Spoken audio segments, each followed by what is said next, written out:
Assalamualaikum warahmatullahi wabarakatuh.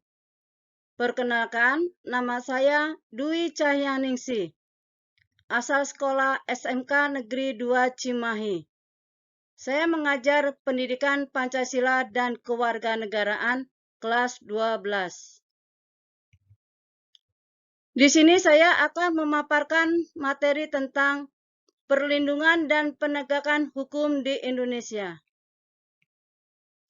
A. Hakikat perlindungan dan penegakan hukum. 1. Konsep perlindungan dan penegakan hukum.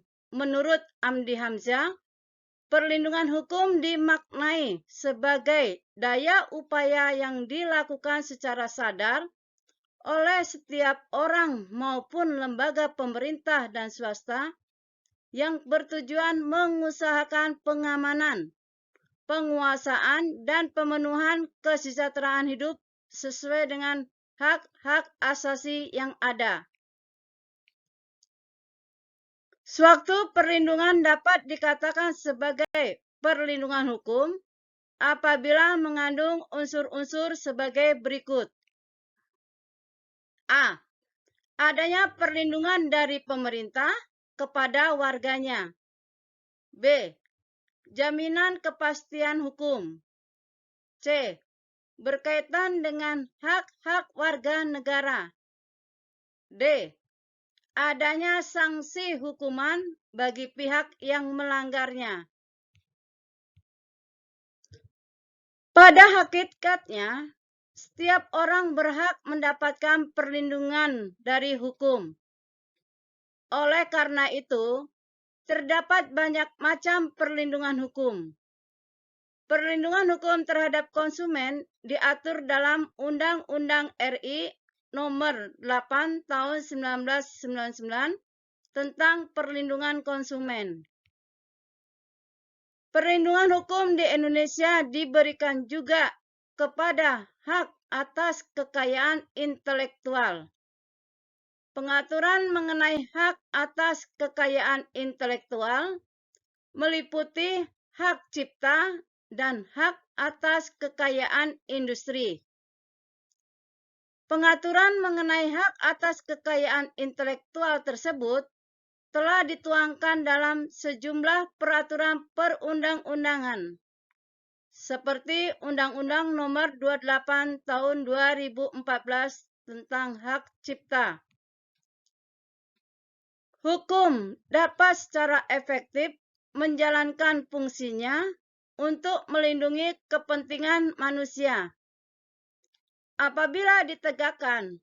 Dengan kata lain, perlindungan hukum dapat terwujud apabila proses penegakan hukum dilaksanakan. 2. Pentingnya perlindungan dan penegakan hukum. Perlindungan dan penegakan hukum sangat penting dilakukan karena dapat mewujudkan hal-hal berikut ini. A. Tegaknya supremasi hukum. B. Tegaknya keadilan. C. Mewujudkan perdamaian dalam kehidupan di masyarakat. Menurut Sujono Sukamto, keberhasilan proses perlindungan dan penegakan hukum tidaklah semata-mata menyangkut ditegakkannya hukum yang berlaku. Akan tetapi, sangat bergantung pada beberapa faktor, antara lain sebagai berikut. Hukumnya. Dalam hal ini, yang dimaksud adalah undang-undang yang dibuat tidak boleh bertentangan dengan ideologi negara. Penegak hukum, yakni pihak-pihak yang secara langsung terlibat dalam bidang penegakan hukum. Masyarakat, yakni masyarakat lingkungan di mana hukum tersebut berlaku atau diterapkan. Sarana atau fasilitas yang mendukung penegakan hukum. Kebudayaan, yakni sebagai hasil karya cipta dan rasa yang didasarkan pada karsa manusia di dalam pergaulan hidup. Demikian dan terima kasih. Wassalamualaikum warahmatullahi wabarakatuh.